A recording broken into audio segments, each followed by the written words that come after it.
তোমরা এখন একটু ঘুমিয়ে নাও। মিলিমা এখন শিয়ার ঘরে যাও, আর তারেক রুদ্রর ঘরে যাও। আমরা মিলির ঘরটা সাজাবো আজকে সন্ধ্যায় অনুষ্ঠান সেরে তোমাদের পাবলিকলি গ্রহণ করব। মালিনী বলেন, আজকে তো ভাই ভাবি আসবে বীরের কবর দেখতে। কিছু করার নেই, বিয়ে যখন হয়েছে অনুষ্ঠান হবে। আর ভাই ভাবি এসে তো বেশ কয়েকদিন থাকবে, তাই প্রথম দিন না হয় এদের অনুষ্ঠান উপভোগ করুক। মামা মামি আসবে বলে একটু চিন্তায় পড়ল রাজ। মাহমুদ সর্দার এসে রাজের কাঁধে হাত রেখে বলেন, চিন্তা করো না, এবার যা হবে ভালো কিছু হবে। রাজ মাথা দুলিয়ে বলে, ভালো কিছু হতেই হবে। বীরের বাবা মা আসবে শুনে সোনালীর মুখের হাসি ঝুলে আছে, যেটা চোখ এড়ায়নি মায়ার। সবার দিকে তাকানোর পর মায়ার চোখ গেল আয়রার দিকে। আয়রা নিজেও হেসে দেয়। মায়া এবার তারেকের পাশে এসে বলে, কংগ্রাচুলেশনস ভাই। Thank you.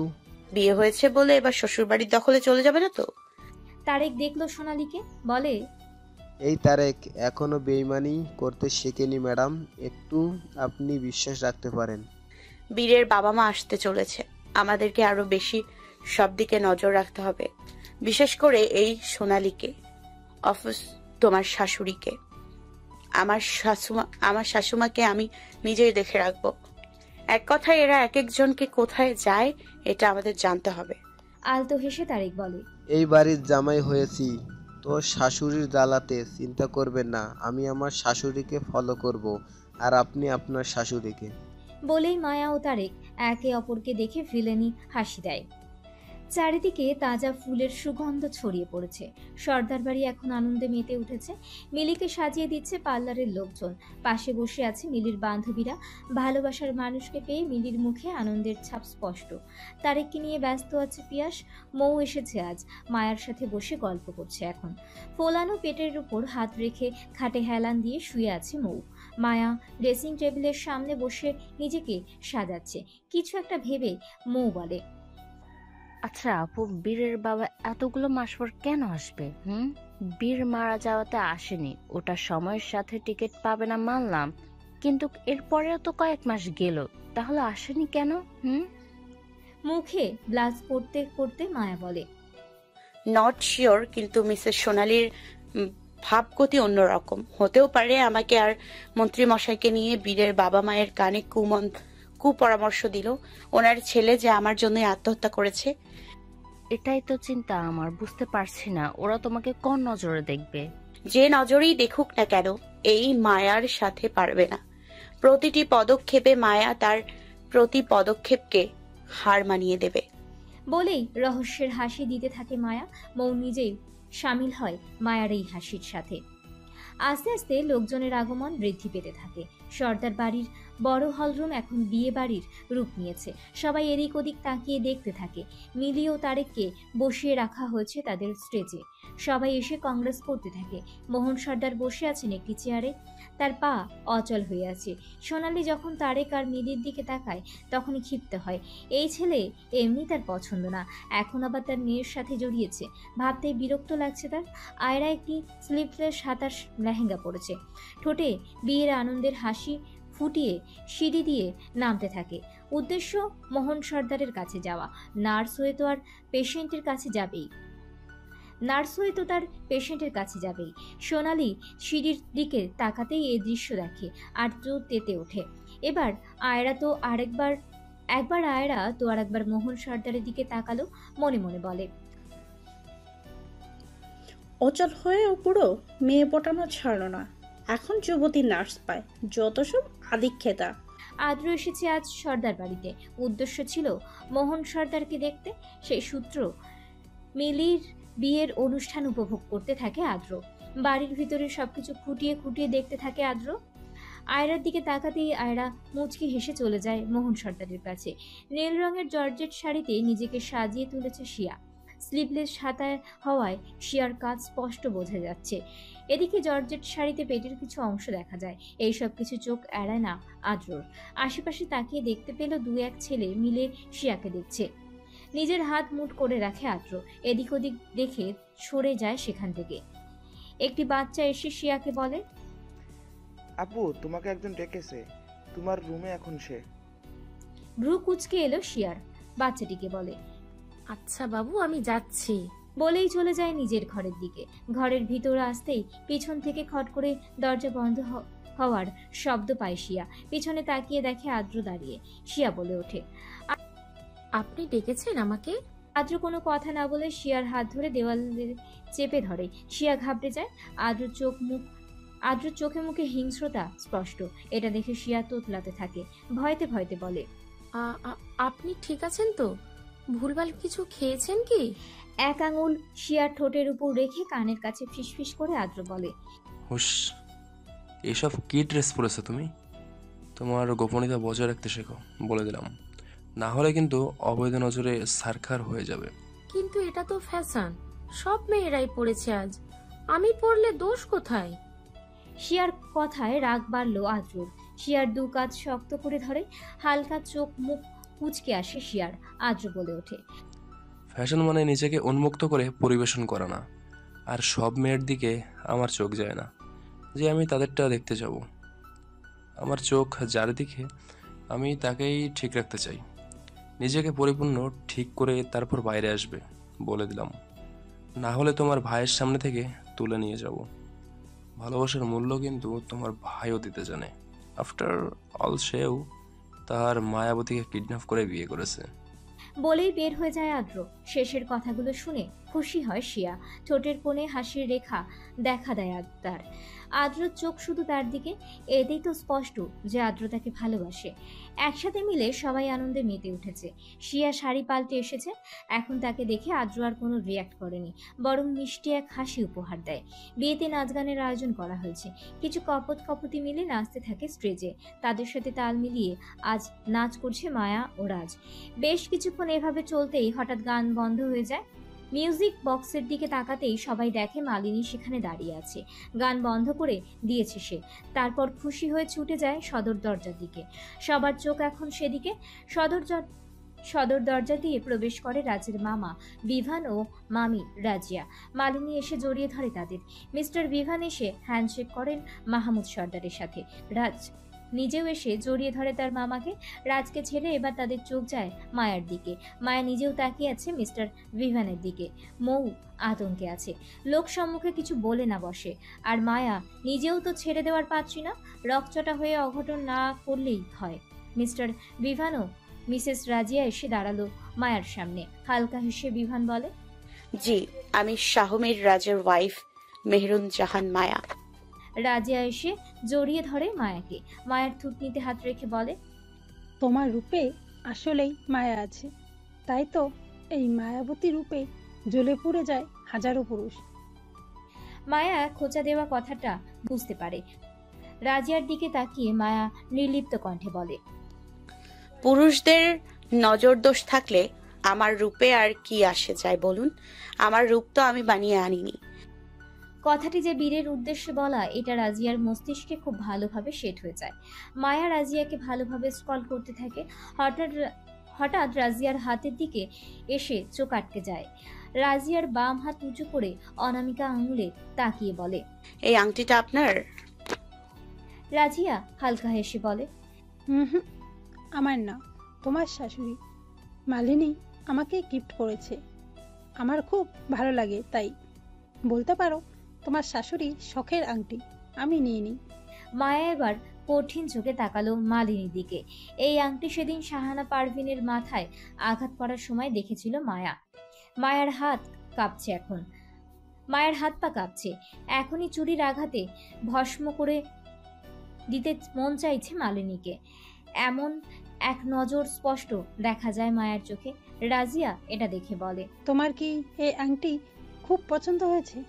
তোমাদের বিয়ে উপলক্ষে কিছু দিতে পারিনি, এটা নিতে পারো তুমি। মায়া এবার রাজিয়ার দিকে অগ্নিদৃষ্টি দিয়ে বলে, সেকেন্ড হ্যান্ড জিনিস মায়া নেয় না। অপমান বোধ করলো রাজিয়া। মায়ার কথাতে পাত্তা না দিয়ে বিভান টেনে নিয়ে যায় রাজিয়াকে। অনুষ্ঠান শেষ করে মিলিকে নিয়ে বাসরে আনা হয়। তারেক ও মিলিকে রুমে রেখে সবাই চলে যায়। ঘোমটা দিয়ে বসে আছে মিলি। সিনেমায় দেখেছে নায়িকারা এভাবে বসে থাকে। নায়ক এসে ঘোমটা উঠিয়ে দিয়ে প্রশংসা করে। মিলিও চায় তারেকর সাথে এমনটা করুক, তাই ঘোমটা মুখে দিয়ে মিটমিট হাসতে থাকে সে। প্রিয় পুরুষের সাথে প্রথম প্রণয় হবে তার। কিন্তু মিলির আশাতে পানি ঢেলে তারেক খাটের এক কোনায় বসে পানি খেতে থাকে। মিলি কিছুটা রেগে যায়, নিজে থেকেই ঘোমটা উঠিয়ে তারেকের ঘাড় ধরে মিলির দিকে ঘুরিয়ে নিয়ে বলে, সারাদিন কি এমন খেটেছো যে এখন পানি গিলতে হচ্ছে? মিলির এমন ঘাড় ঘোরানোর জন্য একটু ঘাবড়ে যায় তারেক। হঠাৎ কেউ পিছন থেকে অ্যাটাক করবে বলে এটা যেন ভাবনার বাইরে। তারেক বলে ওঠে, পানি তো খাচ্ছিলাম, অন্য কোনো নারীর কাছে তো যায়নি যে এভাবে রিয়েক্ট করছো। অন্য নারীর কাছে যাওয়া তো দূর দূর, অন্য নারীর দিকে তাকিয়ে দেখো চোখ দুটো দিয়ে মার্বেল খেলতে থাকবো। বাসর রাতে কেউ স্বামীকে এভাবে ভয় দেখায়? এই মিলি দেখায়। জীবনে কোনো কাজ করে পাপ করছি কিনা জানি না, বিয়ে করে মস্ত বড় পাপ করছি। হালকা ঢোক গিলে বলে তারেক। মিলি রেগে বোম হয়ে আছে, তারেকের কলার চেপে ধরে বলে, তোমার এই পাপকে পূর্ণ করব আমি। কিভাবে? তোমার বাবুর আম্মু হয়ে। এত তাড়াতাড়ি বাবু? হ্যাঁ, এত তাড়াতাড়ি বাবু। তোমরা ভাই বোন এত বাবু বাবু করো কেন বলো তো? একজন জনসম্মুখে বাবু বাবু করে তো আর একজন বাসরের শুরুতেই বাবু বাবু করে। তোমরা বাবু দিতে দেরি করো কেন বলো তো? ভাইকে যদি ভাবি একটু বাবু দিত, একটা বাবু দিত, তা ভাই কি বাবুর জন্য ভিক্ষা করত? আমাকে একটা বাবু দেও, আমিও ভিক্ষা করব না তোমার কাছে। লুচ্চা ভাইয়ের লুচ্চা বোন যাকেই বলে। অদ্ভুত তো, পাশের ঘরে বরের কাছে বাবু চেয়েছি, এটা নাকি লুচ্চামি? বলি আমি কি পরপুরুষের কাছে বাবুর কথা বলবো? শোনো মেয়ে, এভাবে বাবু বাবু করতে নেই, এটা সময় হলে আসবে। মেয়ে হয়ে জন্মেছো, একটু লজ্জা পাও, লজ্জায় নারীর ভূষণ। মিলি এবার চোখ বড় বড় করে বলে, গত 10 মিনিট ধরে ঘোমটা দিয়ে লজ্জা পাওয়ার অভিনয় করছি। লাভের লাভ কিছুই হয়নি। বাসর ঘরে কই ভাবলাম স্বামী এসে আমার ঘোমটা উঠিয়ে আমার রূপ নিয়ে প্রশংসা করবে, কিন্তু না, তার আর হলো কোথায়? মিলির গালে এক আঙুল ছুঁয়ে ওই আঙুল মিলির মুখের সামনে নিল তারেক। মিলিকে দেখিয়ে বলে, এই দেখো, মেকআপের কিছু অংশ আমার আঙ্গুলে আছে। এই আর্টিফিশিয়াল রূপে আবার প্রশংসা চাও তুমি? মুখ ধুয়ে আসো, আগে দেখি মেকআপের আড়ালে সুন্দরী আছে নাকি পেতনি। অপমান গায়ে লাগলো মিলির। ঠোঁট উঁচু করে রাগ দেখালো তারেককে। ড্রেসিং টেবিল থেকে মেকআপ বক্স এনে তারেকের মুখে মাখাতে থাকে। একটি লাল টুকটুকে লিপস্টিক দিয়ে তারেকের ঠোঁটের পাশে লাগিয়ে দেয়। কাজল এনে তারেকের কপালে লাগিয়ে দেয়। আরেক হাতে ধরে তারেক হাত ধরে আটকানোর চেষ্টা করছে, যার কারণে লিপস্টিক কাজল তারেকের মুখের চারপাশে লেগে যায়। সোনালি এসে মিলির রুমের সামনে দরজা ধাক্কাতে থাকে। তার উদ্দেশ্য মিলিকে এখান থেকে নিয়ে যাবে। মিলিকে তারেকের মতো কালো ও গরিব ছেলের সাথে সে মেনে নিতে পারছে না। গরিব, তার উপর মায়ার অ্যাসিস্ট্যান্ট। মায়াকে অপছন্দ হওয়ার এখন তারেককে অসহ্য লাগতে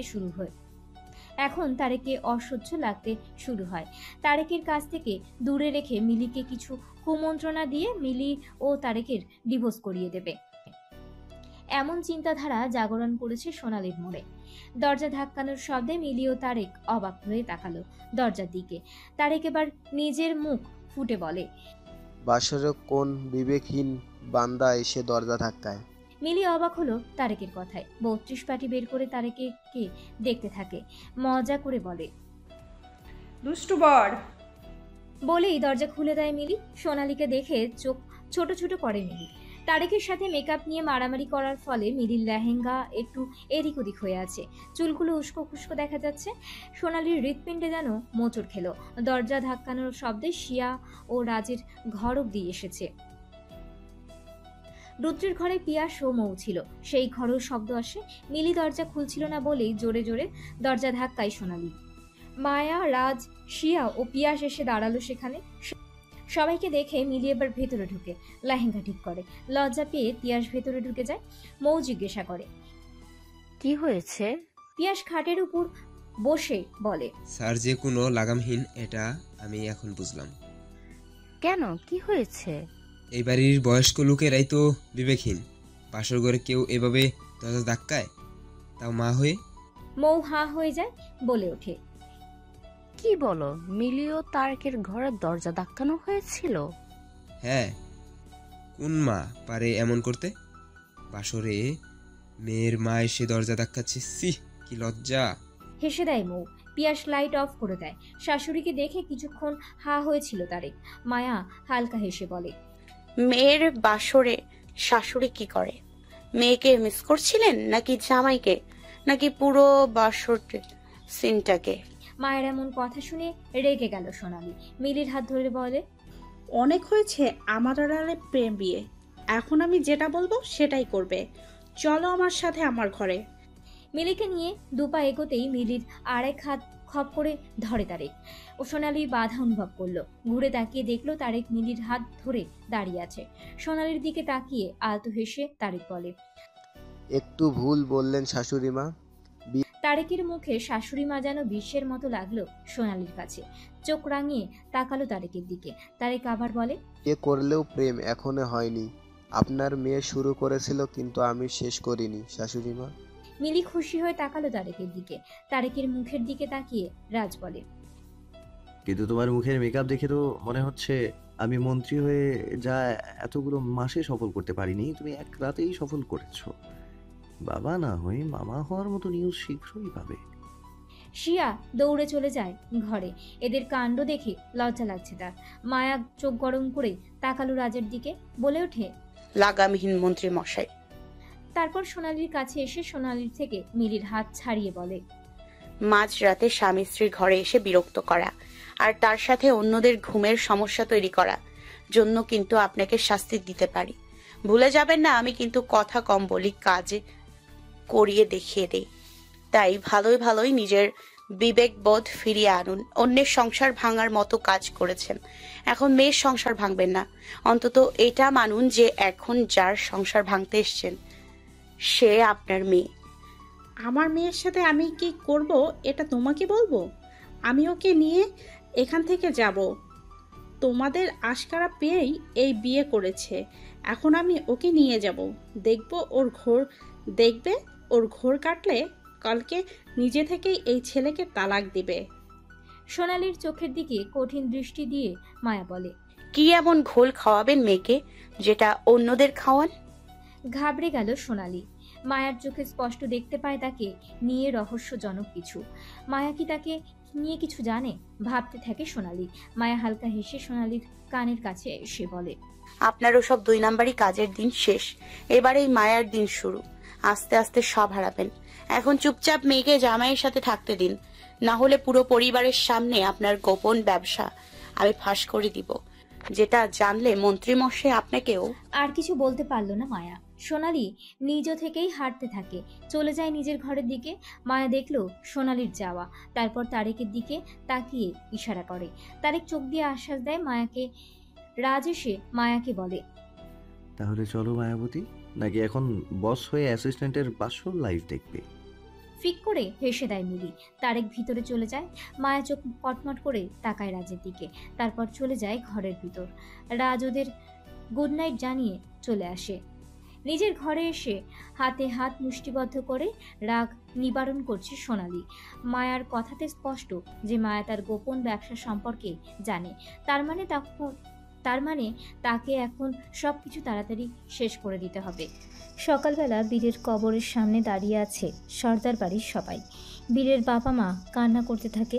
মালিনী এসে সান্ত্বনা দিচ্ছে রাজিয়াকে। মায়ার দিকে তাকিয়ে মালিনী বলে, চিন্তা করো না ভাবি, বীরের মৃত্যুর জন্য যারা দায়ী তারা সবাই শাস্তি পাবে, শুধু সময়ের অপেক্ষা। মালিনীর কথা শুনে হেসে দেয় মায়া। মায়ার নজর এখনো রাজিয়ার আঙুলের দিকে। তারেকও মিলি আছে সেখানে। মিলি বারবার হামি দিতে থাকে। তারেক ফোন হাতে নিয়ে দেখে তাতে লেখা, আমি এখন আশ্রমের দিকে যাচ্ছি। সর্দার বাড়ি আজ ফাঁকা দেখতে চাই। আজ থেকে খেলা শুরু। মেসেজটি দেখে তারেক হেসে দিল। ছোট করে মায়াকে লিখে দেয়, ওকে ডান বউ। সবাই শোক পালন করে বাসায় ফিরে আসে। মায়া চলে যায় তার আশ্রমে। রাজ আসে নিজের কাজে। ক্লাস শেষ করে মাত্রই বাইরে এসেছে শিয়া। উদ্দেশ্য তার আদ্রকে খোঁজা। সবাই বাড়ির রওনা দিয়েছে। শিয়া খুঁজতে থাকে আদ্রকে। আদ্রের সাথে করে বাসায় নিয়ে যাওয়ার জন্য সে প্রতিদিন আদ্রের সামনে এসে দাঁড়ায়। আজও সেভাবে দাঁড়িয়ে এদিক ওদিক তাকালো, কিন্তু আদ্রকে পেল না। এদিক ওদিক তাকাতেই শিয়ার চোখ যায় একটি গাড়ির দিকে। সেখানে দাঁড়িয়ে আছে আদ্র ও আয়রা। শিয়া ভ্রু কুঁচকে দেখল তাদেরকে। আয়রা এসে হাত মেলালো আদ্রের সাথে, তারপর ওরা গাড়িতে উঠে চলে যায়। শিয়ার মনে সন্দেহ বিরাজ করে, কী করতে চাইছে এরা। এটা দেখার জন্য শিয়া নিজেও একটি অটো ধরে। এই কয়েকদিন আদ্রের সাথে যাওয়া আসা করার জন্য নিজের গাড়ি নিয়ে আসে শিয়া, তাই আজ অটো নিতে হলো তার। গাড়ি এসে দাঁড়ালো একটা ফ্ল্যাটের সামনে। শিয়া নিজেও এসে সেখানে দাঁড়ালো। আদ্র ও আয়রা এসে ঢুকলো একটি রুমে, তারপর দুজনে কথা বলতে শুরু করে। আদ্র একটু ড্রয়ার খুলে আয়রাকে মোটা অঙ্কের টাকা দিয়ে বলে, আর মাত্র কিছুদিন, তারপর আমাদের উদ্দেশ্য সফল হবে। মোহন সর্দার ও সোনালী সর্দার শেষ হয়ে যাবে। আয়রা তাল মিলিয়ে বলে, ইয়েস স্যার। বেচারি সোনালি কত চেষ্টা করে আমাকে মোহন সর্দারের থেকে দূরে রাখার, কিন্তু আমি তাকে এখন মোহন সর্দারের ঘর থেকে আলাদা রেখেছি। আপনার দেওয়া মেডিসিন মোহন সর্দারকে পুশ করে মোহন সর্দারকে আরও অসুস্থ করেছি। খিলাড়ি হিসেবে তুমি বেস্ট, এটা আমি চোখ বন্ধ করে বিশ্বাস করি। এখন তোমার উদ্দেশ্য সর্দার বাড়ির লকারটা, ওখানেই আছে আসল সম্পদ, যেটা দুটো কাজের জন্য তোমাকে ওই বাড়িতে পাঠিয়েছি। ওই কাজগুলো তুমি সফল করতে পারলেই আরও টাকা পাবে। টাকার জন্যই তো আমার এত কিছু করা। আপনি চিন্তা করবেন না, আজ রাতে বাসায় কেউ থাকবে না। শাহমের রাজ নিজেই আজ ঢাকার বাইরে থাকবেন। মাহমুদ সর্দার তার গ্রামের বাড়িতে। রুদ্রকে তো আমরা আগে ওই বাড়ি ছাড়া করিয়েছি। বলেই হাসতে থাকে আয়রা। এতক্ষণ আদ্র ও আয়রার কথাগুলো মনোযোগ দিয়ে শুনতে থাকে শিয়া। আদ্রর এত কিছু করছে জেনে কান্না আসছে তার। তাড়াতাড়ি সেখান থেকে যেতে নিবে, তখনই দরজার সামনে থাকা ফুলদানিতে ধাক্কা খায় শিয়া। জোরে শব্দ হতেই বাইরে আসে আদ্র। শিয়াকে দেখে জিজ্ঞাসা করে, তুমি এখানে? রাগি চোখে তাকালো শিয়া আদ্রের দিকে, তারপর রুমের ভিতরে আয়রাকে দেখে বলে, এখানে না আসলে তো জানতেই পারতাম না আমাদের বাসায় এত সব কিছুর পিছনে আপনারা আছেন। পকেটে হাত গুজে আদ্র বলে, এখন জেনে গেছো তো কি করবে তুমি? এক্সপোজ করব আপনাদের, ফিরিয়ে নিয়ে আসবো রুদ্র ভাইকে। আমার বোনটা শুধু শুধু কষ্ট পেয়েছে, ও এসব ট্রমা নিতে পারেনি বলে বাইরে বাইরে ঘুরছে। এই কয়েক মাস ও বাড়ির বাইরে শুধুমাত্র আপনাদের জন্য। ঘৃণা হচ্ছে আপনাকে। বলেই শিয়া বের হতে নিলেই আদ্র শিয়ার হাত ধরে ঘরে নিয়ে আসে। শিয়া কিছু বলতে যাবেই তার আগেই শিয়ার শরীরে পিছন থেকে ঘুমের ইঞ্জেকশন দিয়ে দেয় আয়রা। শিয়া সাথে সাথেই নিস্তেজ হয়ে পড়ে যায়। আদ্র শিয়াকে কোলে করে নিয়ে বলে, আমি ওকে আমার সিক্রেট হাউসে যাচ্ছি, তুমি আজ তোমার কাজটা ঠিকভাবে করো। Okay sir. বলেই আয়রা চলে যায় সর্দার বাড়ির দিকে। শিয়াকে গাড়িতে উঠিয়ে শিয়ার মুখের দিকে তাকিয়ে আদ্র বলে, আমার জীবনের দুইটা উদ্দেশ্য, এক তোমাকে পাওয়া, আর 2 নাম্বার আমি সফল না করলেও তোমায় ভাবি করব। বলেই শিয়ার কপালে হাত দিয়ে চুলগুলো সরিয়ে দেয় আদ্র। ড্রাইভ করতে থাকে নিজের বাড়ির দিকে। আজ সর্দার বাড়ি পুরো নিস্তব্ধ। রাজ ঢাকার বাইরে গেছে, মাহমুদ সর্দার বাইরে গেছেন বাবার কবর জিয়ারত করতে। সোনালি তার মতো ঘরে আছে। মোহন সর্দার নিজেই অচল। মালিনী বসে আছে নিজের রুমে। ফোনে ভিভান ও রাজিয়ার সাথে কিছু কাজ করছিলেন। ওরা ওদের বাড়িতে আছে। হঠাৎ রুমের লাইট বন্ধ হয়ে যায়। মালিনী ফোনের লাইট অন করতেই সামনে দেখতে পায় মায়াকে। মায়ার মুখে ভয়ঙ্কর হাসি দেখে একটু ঘাবড়ে যায় মালিনী। মায়া ধীরে ধীরে মালিনীর দিকে এগোতে এগোতে বলে, ভয় পাচ্ছেন কেন শাশুমা? মালিনী এতক্ষণ পিছিয়ে যেতে থাকে। মায়ার মুখে এমন কথা শুনে পা থেমে যায়। নিজেকে একটু শক্ত রেখে বলে, আমি ভয় পাচ্ছি না। এভাবে অন্ধকারে হুট করে আমার রুমে এসেছো কেন? বারে শাশুমা আর বৌমার কি কোনো কথা থাকতে পারে না? তোমার সাথে কথা বলার ইচ্ছা আমার নেই। কিন্তু আমার যে আছে এই মায়ার যে অনেক ইচ্ছা, আর সেই ইচ্ছা মায়া নিজে পূরণ করে। বলেই মায়া মালিনীর চারপাশে ঘুরতে থাকে। মালিনী বিরক্ত বোধ করে বলে, কি বলতে চাও বলো। মায়ার সোজা প্রশ্ন, আমার মাকে মারতে চাওয়ার কারণ? মালিনী ভ্রুকুচকে নেয়, বলে ওঠে, তোমার মাকে কোথায় মারলাম? সে তো তোমার বাসায় দিব্যি আছে। আলতো হাসি মায়া। মালিনী যে হাসির কথা বলছে এটা মায়া বুঝতে পারে। হো হো করে হেসে দেয় মায়া, হাসতে থাকে অনেক। মায়ার এই হাসি ভয়ানক কিছু প্রকাশ করছে। মালিনী নিজেই এবার ঘামতে শুরু করে।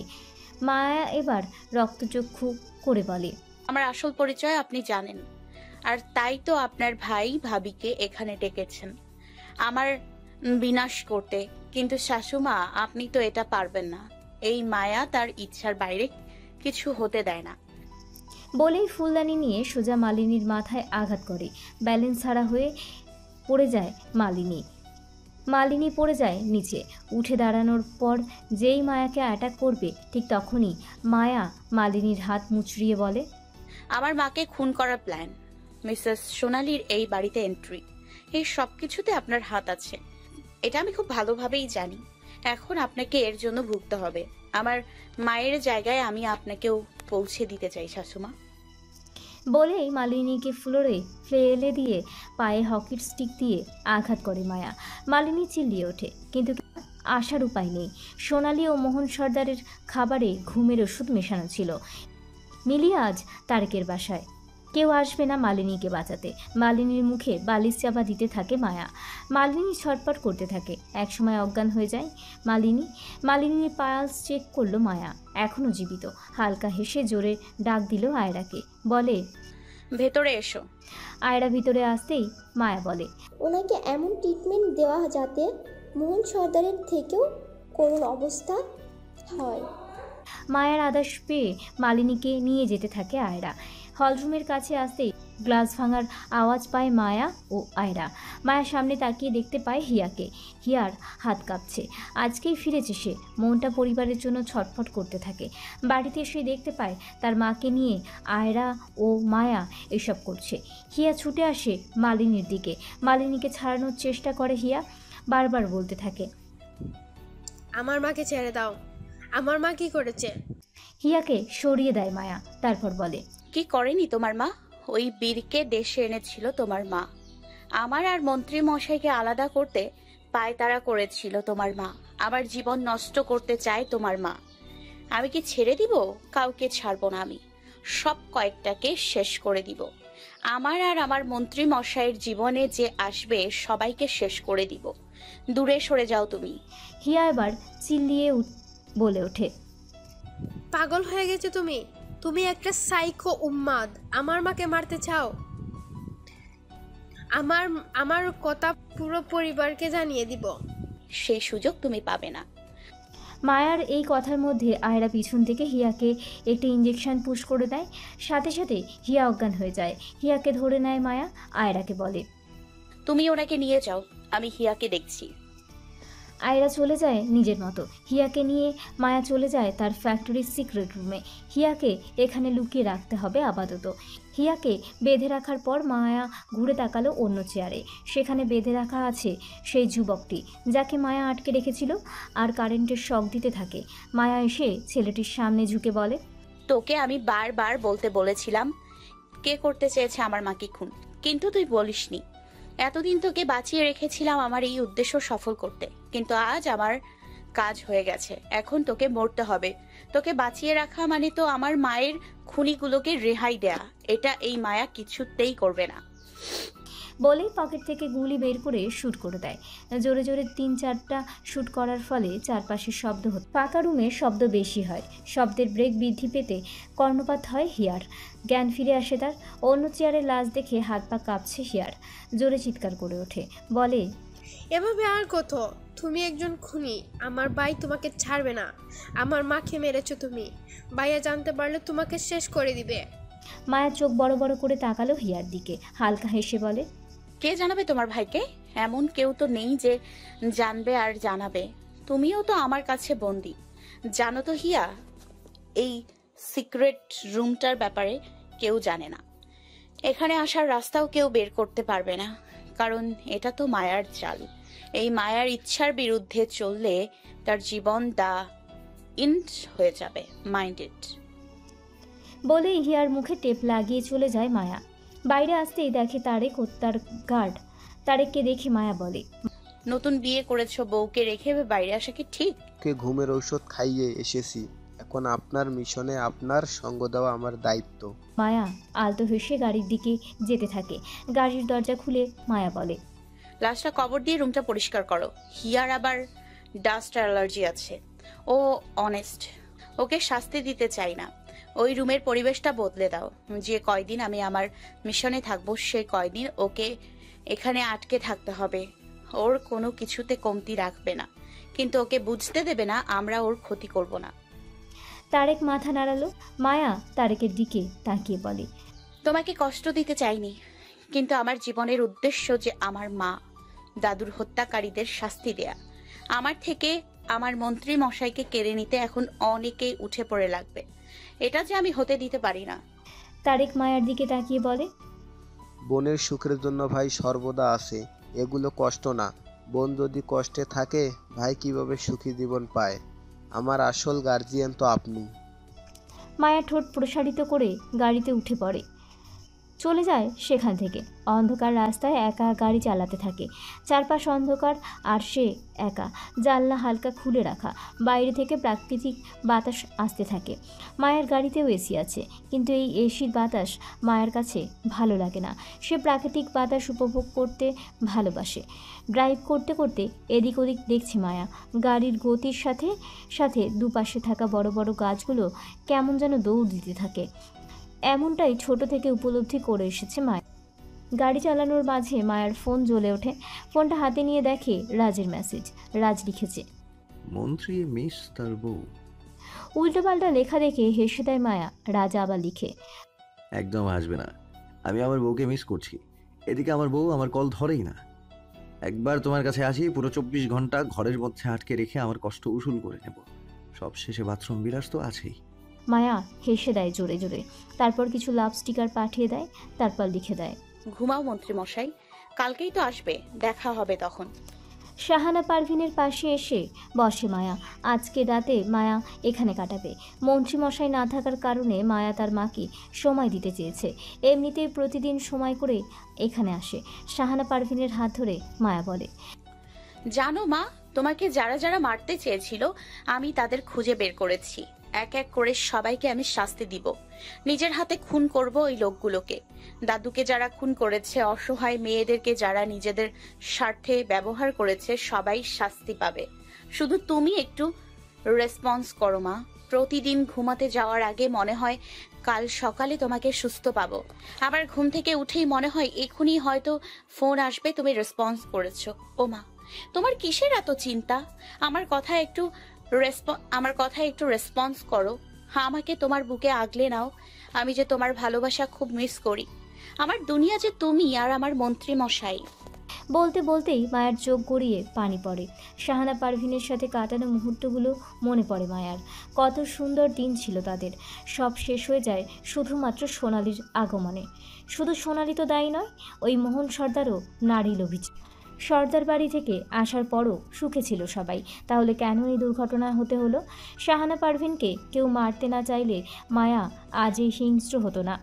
মোহন সর্দার সহ আরও সকলের বিনাশ করতে চাইতো না। সকালবেলায় চোখ পিটপিট করে তাকায় শিয়া। চোখ মেলতেই দেখতে পায় সামনে বসে আছে আদ্র। এক লাফ দিয়ে উঠে হাঁটু গেড়ে বসে পড়ে সে। খাটের অন্য প্রান্তে পিছিয়ে যায়।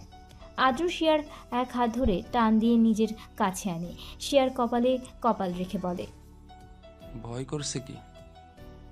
আদ্রের কপালে মাথা রাখা অবস্থায় আদ্রর চোখের দিকে তাকালো শিয়া।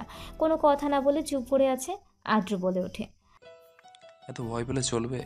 তুমি না মন্ত্রীর বোন হও? এত নরম মনের কেন? আবার স্বপ্ন দেখো অর্থোপেডিক ডক্টর হবে। আদ্রর কথার সাথে তার মুখের গরম নিঃশ্বাস বের হতে থাকে। এই নিঃশ্বাস শিয়ার চোখ মুখ ছুঁয়ে নিতে থাকে। শিয়া চোখ বন্ধ করে নেয়। চোখ বন্ধ করা শিয়ার চোখ দুটো দেখে আদ্র নিঃস্বার্থ দৃষ্টিতে তাকিয়ে থাকে। টুক করে শিয়ার দুই চোখে আলতো করে চুমু খেয়ে নেয় আদ্র। কেঁপে ওঠে শিয়া। শিয়ার হাত এখনও ধরে আছে আদ্র। সেই হাত ছাড়ানোর বৃথা চেষ্টা করে যাচ্ছে শিয়া। হালকা হেসে আদ্র বলে, ভয় নেই, বেশি কিছু করব না, যা হবে বিয়ের পর। বলেই উঠে দাঁড়ায় আদ্র।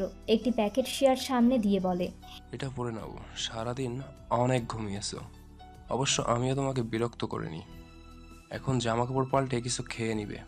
বিছানা থেকে নেমে শিয়া বলে, আমি এত কিছু চাই না, শুধু বাড়িতে যেতে পারলেই হবে, আপনার মুখ দর্শনও করব না। আদ্র এক পা করে এগিয়ে আসতে নেয়। এটা দেখে শিয়া নিজেও পিছিয়ে যেতে থাকে। এভাবে করতে করতে দেওয়ালের সাথে শিয়ার পিঠ আটকে গেল।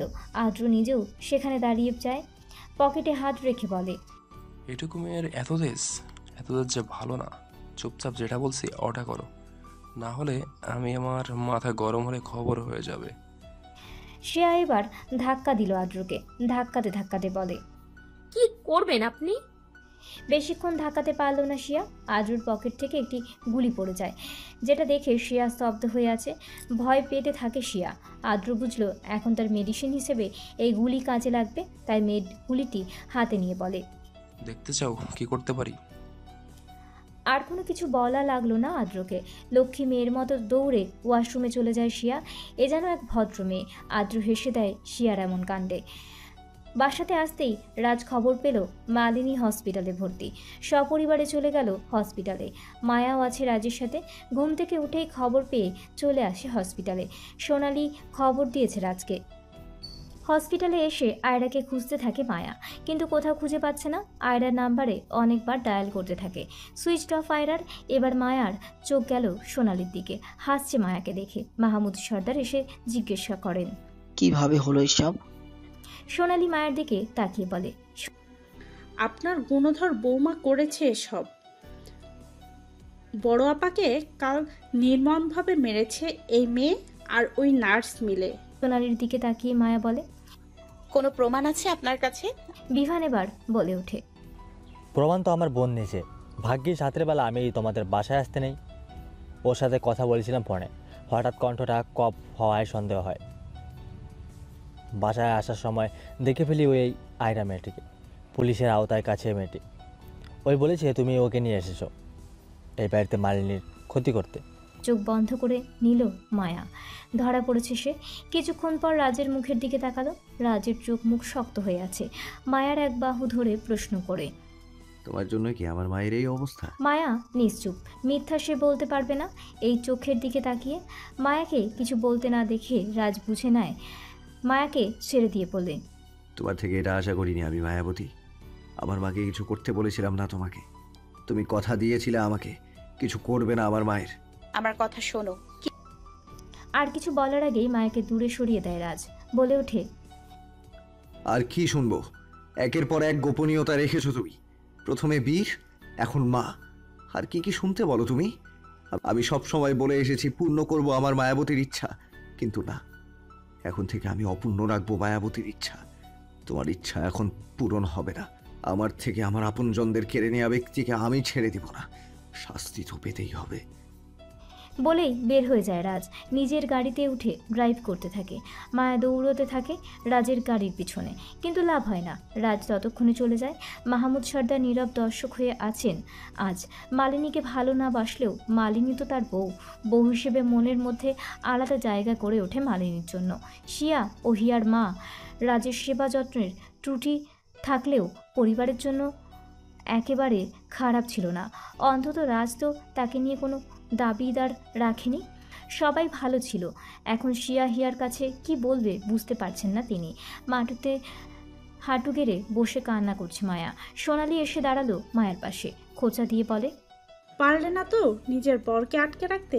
কি বলো তো, যে খেলার মাস্টার মাইন্ড আমি বিগত 20 বছর ধরে, সেই খেলায় তুমি দুদিনের মেয়ে হয়ে জিতবে? এটা তো হতে পারে না। তারপরেও তোমাকে আমি রাজ্যের জীবনে ফেরত আনতে পারি। শুধুমাত্র একটা জিনিস আমাকে বলে দাও। মায়া তাকালো সোনালির দিকে, বলে, কি বলবো? লকারের পাসওয়ার্ড, যেটা তোমার দাদু তোমাকে আর তোমার আগের শাশুড়ি মানে রোহিণীকে বলে রেখেছিল, ওই পাসওয়ার্ডটা দিয়ে দাও। বাকিটা আমি বের করে নিব। অবাক হয়ে তাকালো মায়া। সোনালি শয়তানি হাসি হেসে বলে, কি করে জানলাম তোমার আসল পরিচয়? আসলে একটু কারেকশন করে দিই।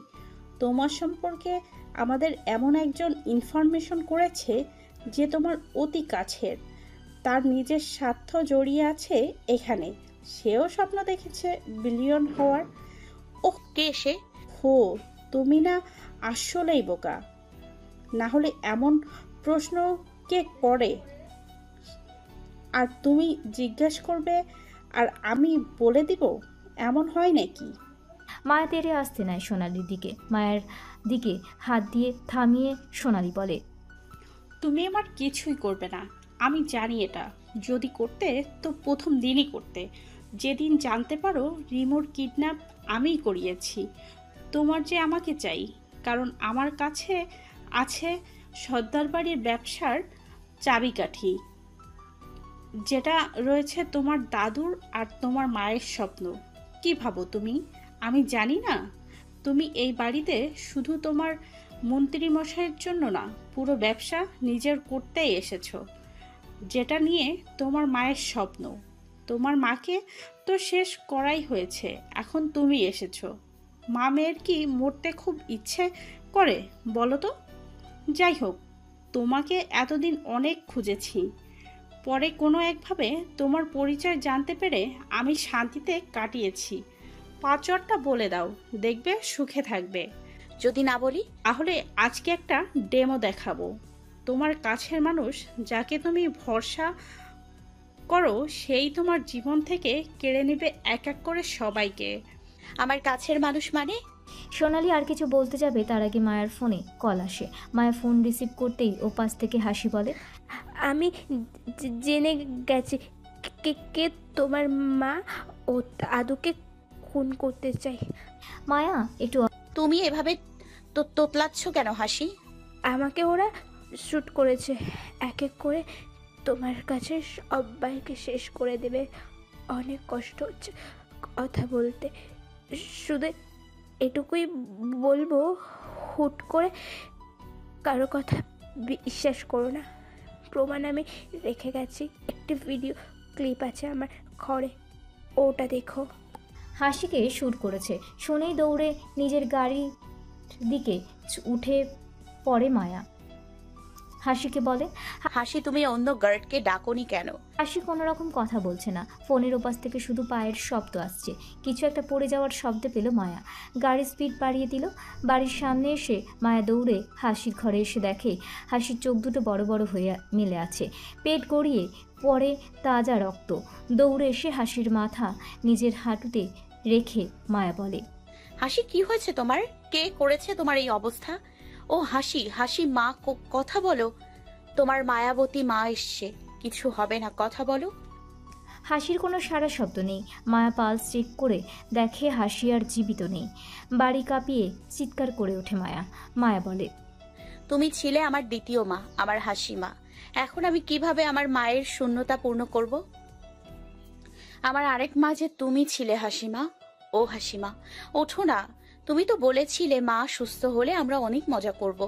তুমি নাকি আমার মাকে খেপাতে থাকবে যে তুমি আমাকে মায়ের থেকেও বেশি যত্ন করেছো। কোথায় গেল এখন সেই কথা? চোখ মেলো হাসিমা। বলেই কান্না করে দেয় মায়া। মায়ার কান্নার মাঝেই সেখানে দৌড়ে আসে মিহির। মায়ার কাছে এসে হাসির মুখ দেখে পুরোপুরি চুপ হয়ে যায়। হাসির দিকে তাকিয়ে মিহির কেমন যেন থমকে গেছে। কিছু না বলে হাঁটু গেড়ে বসে পড়ে। মায়া তাকালো মিহিরের দিকে। মিহিরকে দেখে মায়া বলে ওঠে, হাসিমা আর নেই মিহির ভাই। কে খুন করতে পারে হাসিমাকে? মিহির কোনো কথা না বলে হাসির এক হাত ধরে। মৃত মানুষের হাত শক্ত হয়ে আছে। মিহির চোখের পানি ফেলতে থাকে। মায়া এদিকে ওদিকে তাকালো। কিছুটা দূরে হাসির শরীরের রক্ত দেখা গেল। ঠিক তার পাশে একটি ঘড়ি। হাসিকে ছেড়ে মায়া ঘড়ির কাছে আসতেই অবাক হলো। ঘড়িটি হাতে নিয়ে মায়া বলে, মন্ত্রী মশাই ও এখানে এসেছিল। মায়ার কথাগুলো কানে আসলো মিহিরের। চোখের পানি মুছে মিহির বলে, শাহমীর রাজ এখানে কেন এসেছিল? জানি না, তবে ওর ঘড়ি এটা আমি শিওর। এই ঘড়ি আমি ওকে গিফট করেছিলাম, আমার স্পষ্ট মনে আছে। মিহির এবার মায়ের কাছে এসে বলে, তার মানে ওই আমাকে মেরেছে, খুন করেছে আমার মাকে? তোমার মন্ত্রী মশাই আমার মায়ের খুনি? মায়ের মাথা কাজ করা বন্ধ করে দেয়। মিহিরের দিকে তাকিয়ে বলে, কিন্তু এতে লাভ কি? হাসির খুন করে কি হবে ওর? ও তো বলে। কথা বলতে না বলতেই মায়ের মনে পড়ে রাজের বলা কথাগুলো। রাজ বলেছিল মায়ের পূর্ণতাকে অপূর্ণতা করে দিবে। আবার সোনালি বলেছিল এমন ব্যক্তি মায়ের পতন চায় যে মায়ার খুব কাছের। মায়া চোখ বন্ধ করে বিশ্বাস করে রাজকে। এটাই তো 2 এ 2 4 হয়। আর তার থেকেও বড় কথা, হাসিকে মারতে রাজ এখন না আসলেও রাজের ঘড়ি এখানে আসতো না। এর মধ্যে মায়ের ফোনে কল আসে। নার্স কল করেছে। রিসিভ করতেই ওপাশ থেকে বলে। কল কেটে দিল মায়া। চোখের মধ্যে পানি জমাট বেঁধে, চোখের পাতাগুলো বুঝতেই পানিগুলো গড়গড় করে পড়তে থাকে। কিছুক্ষণ পর চোখ মেলে চোখের পানি মুছে মায়া বলে, আমি তোমাকে ছাড়বো না। এতদিন এই মেহরুন জাহান মায়ার মায়াবতীর রূপ ছিল তোমার জন্য। এখন এই মায়ার রক্তবতীর রূপ তোমার জন্য, শুধুমাত্র তোমার জন্য। হাসিকে কবর দেয়া হলো মাত্রই শাহানা পারভিনকে খুঁজতে লোক পাঠিয়েছে। মিহির চুপ করে বসে থাকে কিছুক্ষণ। মায়ের দিকে ফিরে মায়াকে উদ্দেশ্য করে বলে, আমার মায়ের মৃত্যুর বদলা আমি চাই। এটা তুমি করবে কিনা আমি জানি না, তুমি না পারলে আমি নিব। মায়ের চোখ লাল হয়ে আছে। কিছু একটা ভেবে বলে ওঠে, চলো মিহির ভাই, হাসি মায়ের খুনিকে শেষ করে দিব। বলে উঠে দাঁড়ায় মায়া। একটি কালো ব্লেজার সাথে গুলি নিয়ে পকেটে ঢুকিয়ে হাঁটতে থাকে। মিহির আসে মায়ের পিছনে। গাড়িতে উঠে বসতেই মায়া ড্রাইভিং শুরু করে। শিয়া বসে আছে চুপচাপ। কিছু ভালো লাগছে না তার। আদ্র তাকে সকালের খাবার দিয়ে গেছে, কিন্তু তা না খেয়ে পাশে রেখে চুপচাপ বসে আছে শিয়া। সকাল গড়িয়ে দুপুর, তারপর দুপুর গড়িয়ে এখন বিকেল, কিন্তু একটা দানা মুখে ওঠায়নি শিয়া। বারবার মাথায় আসছে তার পরিবারের কিছু হলো না তো। না খেয়ে এভাবে খাবার জমিয়ে রেখেছো কেন? টাকা আর ভালোবাসা জমিয়ে রাখলে তা বাসি হবে না, কিন্তু খাবার জমিয়ে রাখলে বাসি হবে, আর তা থেকে ব্যাকটেরিয়া হবে। বলতে বলতে শিয়ার পাশে বসে আদ্র। শিয়া তাকালো না আদ্রর দিকে, সোজা তাকিয়ে বলে, কবে মুক্তি পাবো আমি এই জেল থেকে? যেটাকে তুমি জেল বলছো, একদিন এটাই তোমার জন্য ফুলে সজ্জায়িত স্থান মনে হবে। মিথ্যে আশা নিয়ে বাঁচতে চাই না আমি। আচ্ছা, সেসব কথা ছাড়ো, কিছু খেয়ে নাও। ডাক্তার হওয়ার স্বপ্ন দেখো আর নিজে না খেয়ে বসে আছো, এটা কি উচিত? এবার শিয়া তাকালো আদ্রর দিকে, বলে, আপনি কি আদৌ হতে দেবেন আমাকে ডাক্তার?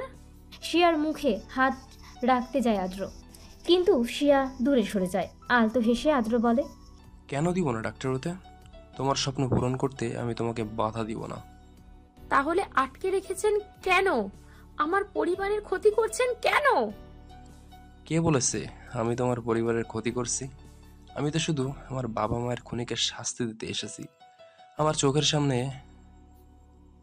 বাবা মাকে পুড়ে মরতে দেখেছি আমি। উড়ন্ত বাড়ির চারপাশে ছোটাছুটি করেও নিজেকে বাঁচানোর সুযোগ পাইনি আমার বাবা মা। যে এসবের জন্য দায়ী, আমি কেন তাকে শাস্তি দিব না? শিয়ার মাথা ঘুরছে। না খাওয়া শরীর, বলতে গেলে 2 দিন না খাওয়া সে। আদ্রর মা বাবাকে কেউ খুন করেছে, পুড়িয়ে মেরেছে তাদেরকে। আদ্রকে প্রশ্ন করে, কে মেরেছে আপনার মা বাবাকে? মিসেস সোনালি, তোমাদের কাকি। প্রমাণ কি? আদ্র ফিচেল হেসে বলে, প্রমাণ আমার একাকিত্ব জীবন, আর বাস্তব প্রমাণ দেখাচ্ছি। বলেই আদ্র উঠে যায়। কিছুক্ষণ পর ফিরে আসে হাতে কিছু ছবি নিয়ে, যেগুলোতে দেখা যাচ্ছে সোনালির কিছু কর্মকাণ্ড। সে এখন পুরো নিস্তব্ধ হয়ে আছে। কি বলবে বুঝতে পারছে না। এই সময় কাউকে কিছু বলা যায় না। খানিক চুপ থেকে শিয়া বলে ওঠে, তাহলে রুদ্র ভাইয়াকে কেন বদনাম করলেন? শুধু কাকিয়াকে নিয়ে যা খুশি করতেন। কাকাই কি দোষ করেছে? তোমার কাকার চাহিদা আর তার ট্রাপ রুদ্র, তাই দুজনকে ফেস করতে হয়েছে। এছাড়াও আরো একজন চাই, মোহন সর্দার ও সোনালির পতন। বলতে গেলে আমাদের কাজ, আমাদের উদ্দেশ্য সব এক। কে? মেহেরুন জাহান মায়া। ভাবি? জীবনে অনেক কিছু সহ্য করে এসেছে বেচারি। আমি তো তাও বাবা মাকে হারালেও সমাজের মুখে অপমানিত হয়নি। আমার মাথার উপর আমার সপরিবার ছিল। আমি আজ সফল হয়েছি আমার দাদির ভালোবাসা পেয়ে। বাবা মা না থাকলেও আমি জীবনে কোনো কিছুর অভাব বোধ করিনি। অন্তত এটুকু বলতে পারি, আমার বাবা মা আমাকে তাদের প্রাণের চেয়েও বেশি ভালোবাসে। কিন্তু ওই বেচারি তার বাবার প্রত্যাখ্যান পেয়েছে। শুধু তাই না, মাকে নিয়ে ফেস করতে হয়েছে অনেক কিছু। একা 2 মেয়ে মানুষ কত শত শেয়াল কুকুরের হামলার শিকার হয়েও বেঁচে গেছে। নিজেদের অনেক কষ্টে রক্ষা করেছে। আপনি এত কিছু কিভাবে জানেন? আমার মা আর আন্টি, মানে মায়ার মা, 2 বান্ধবী ছিলেন। খুব ভালো বন্ধুত্ব ছিল না। ওই একসাথে এক কলেজে পড়তেন তারা। আমার মায়ের বেস্ট ফ্রেন্ড ছিল ওই সোনালীর বড় বোন। যারা আপুর আম্মু? মাথা নাড়ালো আদ্র, যার অর্থ না। শিয়া বলে ওঠে, কিন্তু কাকি আর বোন তো যারা আপুর আম্মু। হালকা হেসে আদ্র বলে, পাপের ভার বেশি হয়ে গেছে ওই সোনালীর। নিজের আপন বড় বোনকে খুন করেছে, তাই তো তাকে চেনো না তোমরা। সেই বড় বোন আমার মায়ের বেস্ট ফ্রেন্ড ছিল। সোনালী যখন আমার মায়ের পথের কাটা হয়ে আসে, তখন মা কোনোভাবে জেনে যায় মায়ের ব্যাপারে। ওই যে তোমার কাকা মায়ার মাকে ঠকিয়েছে, তাই খোঁজ নিয়ে যখন মা জানতে পারে যে সোনালী যাকে বিয়ে করছে তার বউ শাহানা পারভিন, তখন মা আন্টির সাথে কথা বলে। তারপর ঘটে যায় অনেক কিছু, মরে যেতে হয় আমার বাবা মাকে। কথাগুলো বলতে বলতেই আদ্রর চোখে থেকে পানি পড়তে থাকে, যেন সে এখন পুরনো অতীতগুলো কল্পনা করছে। শিয়া এবার নিজ দায়িত্ব আদ্রর কাঁধে হাত রাখে, চোখ মুছে আদ্র তাকালো শিয়ার দিকে। শিয়া বলে ওঠে, হাত পা কাঁপতে থাকে শিয়ার। এতদিন খারাপ এক মহিলার সাথে এক ছাদের নিচে ছিল ওরা। শিয়া বলে ওঠে, আমাকে এগুলো আগে বললে তো এত সমস্যা হতো না। আগে কেন বলেননি?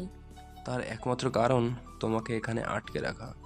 এই সময়টা সর্দার বাড়ির ওপর দিয়ে ঝড় যাবে। মানে? সোনালী দেখতে যেমন, আসলে তেমন না। ওর নিজেরও আলাদা পাওয়ার আছে। ও হলো ড্রাগ সাপ্লাইকারী, ও নারী পাচারের সাথে যুক্ত। তাহলে তো তাকে পুলিশে দিতে হবে। এভাবে বসে আছি কেন আমরা? এতই কি সোজা? জেলে দিলে উনি নিজের ক্ষমতায় বেরিয়ে আসবে। কারণ সোনালীর সাথে আছে আরো এক গ্যাং, যার দ্বারা সোনালীর সকল 2 নম্বর কাজ ও নোংরামি করতে থাকে। আর তাকে হাতে নাতে ধরতেই আমাদের এত নাটক। বলা চলে চিনি ছিটিয়ে দেওয়া হয়েছে, এখন পিঁপড়া নিজে থেকে আসবে। বলা চলে চিনি ছিটিয়ে দেওয়া হয়েছে, এখন পিঁপড়া নিজে থেকে আসবে। আর তখনই তাদের বিরুদ্ধে ব্যবস্থা নিব আমরা। এত নিকৃষ্ট এক মহিলা কোন স্বার্থে আমাদের পরিবারে আসতে গেল? কেন আমাদের ক্ষতি করতে চায় সে? আমাদের বাসায় একটি সিক্রেট রুম আছে, যেটা কেউ জানে না। আমিও জানতাম না, জেনেছি কারণ মায়া আমাকে বলেছিল। ওখানে একটি লকার আছে, যেটাতে আছে অর্গানিক ফুড প্রসেসিং এর ফর্মুলা, যেটা তৈরি করতে লাগবে বছরের পর বছর। এমনকি এটার পিছনে অনেক টাকা খরচ করতে হয়, যেগুলো সবকিছু কমপ্লিট করতে সক্ষম হয় মিসেস রোহিণী, মানে স্বামীর রাজের মা। ভাইয়ার মানে? মিসেস মালিনী তোমার আর হিয়ার মা হলেও মিসেস রোহিণী শুধু শাহমিরাজের মা। তোমার মায়ের যমজ বোন মিসেস রোহিণী, তিনি ছিলেন একজন কৃষি বিজ্ঞানিক, যার স্বপ্ন ছিল দেশের মানুষ যতটুকু খাদ্য গ্রহণ করবে তা যেন ফ্রেশ রোগমুক্ত খাবার হয়, এটার ব্যবস্থা করা। দিন রাত পরিশ্রম করে তিনি একটি ফর্মুলা তৈরি করেন, যেটা সার হিসেবে ব্যবহার করলেও খাবারগুলোতে কোনো পোকামাকড় তৈরি হবে না, আবার খাবার খেয়ে কোনো রোগের সৃষ্টি হবে না। কিন্তু ওই ফর্মুলা পাবলিক হওয়ার আগে দেশে ড্রাগ সাপ্লাই বৃদ্ধি হয়। সেই ড্রাগ বিভিন্ন খাদ্যে মিশিয়ে দেয় সোনালী। গোপন সূত্রে খোঁজ পায় রোহিণী একটি ফর্মুলা তৈরি করে, যেটার মূল্য কোটি টাকার সমান। বিদেশে এটা বিক্রি করতে পারলে সে হবে কোটি টাকার মালিক। কিন্তু মিসেস রোহিণী চান ওই ফর্মুলা দেশের মানুষের কাছে লাগাতে। নিজেকে নিয়ে ভাবেননি তিনি চাইলে সবার সামনে ফর্মুলা নিয়ে বলে আগে থেকেই জনপ্রিয় হতে পারতেন, কিন্তু না, তিনি চান ফর্মুলা দিয়ে দেশের সবার ভালো করতে। আর ওটা তিনি মারা যাওয়ার আগে তোমার দাদুকে দিয়ে যান। তোমার দাদু নিজে থেকে সুরক্ষিত রাখেন। লকারের পাসওয়ার্ড মায়াকে ও আন্টি শাহানা পারভিনকে বলে রেখেছেন। রাজ তখন দেশে ছিলেন না, তাই রাজকে কিছু বলেনি। দুর্ভাগ্যবশত তোমার দাদুকে এর জন্য জীবন দিতে হয়। শুধু তাই না, তোমার নানুকেও জীবন দিতে হয়। কিন্তু তাদেরকে খুন করেছে এটা আমরা জানি না। আমাদের ধারণা এটা যেই করুক সোনালের সাথে জড়িত, তাই আমরা এখনো সোনালের কিছু করিনি। শিয়া এবার নিজেই কান্না করে দেয়। আদ্র শিয়াকে নিজের দিকে ফিরিয়ে বলে, কান্না করছো কেন? আপনারা এত ভালো কাজ করেছেন, আর আমি আপনাকে ভুল বুঝেছি। আর কাকিয়া যদি কোনো ক্ষতি করে দেয়, আমার তো ভয় করছে এসব শুনে। আরে পাগলি, ভয় নেই, মায়া নিজে আছে তো, সে ঠিক করে দিবে সব। সব কিছুর মাস্টার মাইন্ড যে সে, আর মায়ার ঢাল হয়ে আছে শাহমিরাজ, যে পূরণ করবে তার মায়াবতীর ইচ্ছা। তাছাড়া ভাই হিসেবে আমরা তো আছি, এবার কিছু খেয়ে নাও। মাথা নাড়িয়ে খাবার খেতে বসলো শিয়া। রাজের খোঁজ পেয়ে সেখানে হাজির হলো মায়া ও চোখ মুখে হিংস্রতা প্রকাশ পেয়েছে। একইভাবে নিজের মতো করে হেঁটে যাচ্ছে মায়া। পিছন থেকে মায়াকে ফলো করে হাঁটতে থাকে মিহির। এক লাথি দিয়ে রাজের রুমের দরজা খুলে দেয় মায়া। রুমে ঢুকে দেখতে পেল ল্যাপটপে কাজ করছে রাজ। সোফা থেকে উঠে এগিয়ে আসে মায়ের কাছে। মায়ের পাশে মিহিরকে দেখে রক ফুলে এলো রাজের। বলে ওঠে, এই ইডিয়েটটা এখানে কি করছে? বলেই মিহিরকে মারতে গেল। মায়া আটকে দেয় রাজের হাত। রাজকে ধাক্কা দিয়ে বলে, ভুলেও ওর দিকে হাত বাড়াবেন না। কেন, গায়ে লাগছে তোমার? আমার মা কোথায়? তোমার মাকে কল করে দেখো। হেয়ালি করবেন না, আমার মাকে আপনি আটকে রেখেছেন। ভালোই ভালোই আমার মাকে ছেড়ে দিন, না হলে ওপারে পাঠিয়ে দিব আপনাকে। রিয়েলি? তুমি আমাকে ওপারে পাঠিয়ে দিবে? দাও দেখি। রাজের দিকে তেড়ে আসে মিহির। মুখ রাজের মুখে ঘুষি দিয়ে বলে, আমার মাকে খুন করেছিস তুই, তোকে আজ খুন করে ফেলবো। মিহিরকে আটকে মায়া বলে ওঠে, ওকে ছেড়ে দাও মিহির ভাই।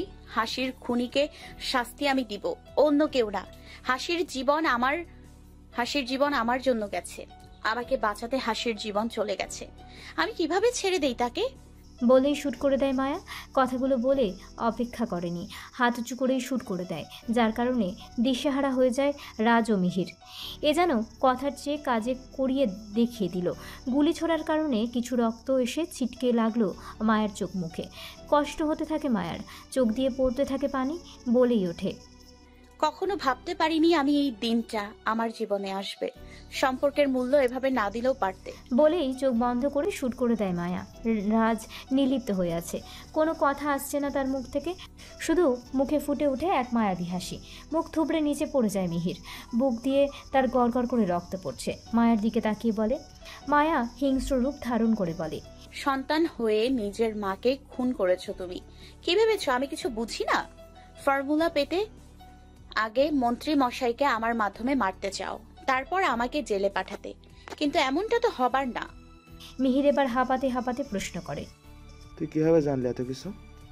ও কাম অন মিহির ভাই, তুমি কৃষি বিষয়ে আগ্রহী, আর আমার শাশুড়ি মা যেটা তৈরি করে গেছে ওটা তো তোমার কাজে খুব ভালোভাবে লাগবে। শুধু কি তাই, আমার আসল পরিচয় সবাইকে তুমি বলেছো, যেটা আর কারো বলার কথাই না। যেখানে আমার মন্ত্রী মশাই আমার ঢাল হয়ে আছে, সেখানে কি করে সে আমার শত্রু হবে?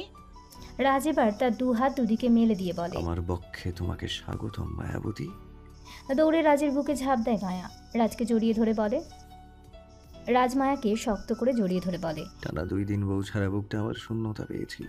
এই যে এদের সবগুলোকে শেষ করে আমার শূন্যতা দূর হবে, অপেক্ষায় আছি। বলেই রাজ এবার নিজের শুট করে দেয় মিহিরকে। মিহির ওখানেই শেষ, নিঃশ্বাস ত্যাগ করে। মায়া সেদিকে তাকিয়ে বলে ওঠে, now you have to pay. Sonali, হিয়াকে কেউ কিডন্যাপ করে নিয়েছে, সোনালির লোক। মায়ার সমস্ত গার্ড অজ্ঞান হয়ে শুয়ে আছে, তাদেরকে অজ্ঞান করে ওখান থেকে উঠিয়ে নিয়ে যায় হিয়াকে। হিয়া ছটফট করছে। হামলাকারী হিয়াকে নিয়ে বেশি দূর এগোতে পারে না। তার আগেই গাড়ি থামিয়ে দেয় ড্রাইভার। বাইরে উকি দিয়ে দেখে সামনে একটি প্রাইভেট গাড়ি। গাড়ির উপরে হেলান দিয়ে আছে এক যুবক। গাড়ি থেকে কিডন্যাপাররা বের হয়ে আসে, যুবকটির দিকে এগিয়ে আসে, তেড়ে এসে বলে, রাস্তার মাঝখানে এভাবে গাড়ি নিয়ে আসছিস কেন? সরে যা এখান থেকে। হিয়া নিজেও গাড়ি থেকে বের হয়ে কাঁপা কাঁপা হাতে চশমা ঠিক করে নেয়। যুবকটি মাথা উঠিয়ে বসে পড়ে। হিয়া তাকে দেখে হা হয়ে বলে, রুদ্র ভাই। রুদ্র চোখ টিপ দিয়ে বলে, আমার হিয়া পাখিকে উড়াল দিয়ে নিয়ে যাবি আর আমি চুপ থাকবো, এতই সোজা? রুদ্রের কথা শেষ হতেই লোকগুলো বুঝে যায় রুদ্র হিয়ার জন্য এসেছে। হাতে থাকা ছুরি নিয়ে লোকগুলো এগোতে যাবে, অমনি রুদ্র তাদের ধরে মারতে থাকে। রুদ্রর ফাইট দেখে বোঝা যায় সে এসব খুব ভালোভাবে পারে। এক্সপিরিয়েন্স না থাকলে কেউ এত ভালো ফাইট করতে পারে না। হিয়া ওর ওড়না ধরে গুটি সুটি মেরে দাঁড়িয়ে আছে। লোকগুলোকে আধমার বানিয়ে রুদ্র আসে হিয়ার কাছে। হিয়ার দিকে কিছুক্ষণ তাকিয়ে থেকে বলে, চল আমার সাথে। হিয়া দূরে সরে যায়। রুদ্রের প্রতি এখন তার রাগ আছে। হিয়া বলে ওঠে, আমি যাব না আপনার সাথে। আপনি একজন প্রতারক, নষ্ট পুরুষ। আপনার ইন্টেনশন খুব খারাপ। কোন তর্ক করার সময় না, চল আমার সাথে। বলেই রুদ্র হিয়ার হাত ধরতে যায়। ঝাড়া দিয়ে দূরে সরে দাঁড়ায় হিয়া। রুদ্র বুঝলো হিয়া কথা শুনবে না। হিয়াকে পাঁজাগোলা করে নিয়ে হাঁটতে থাকে রুদ্র। হিয়া ছুটোছুটি করে, বলে, আমাকে ছাড়ুন নষ্ট পুরুষ, আমি আপনার সাথে যাব না। আপনি খুব বাজে লোক।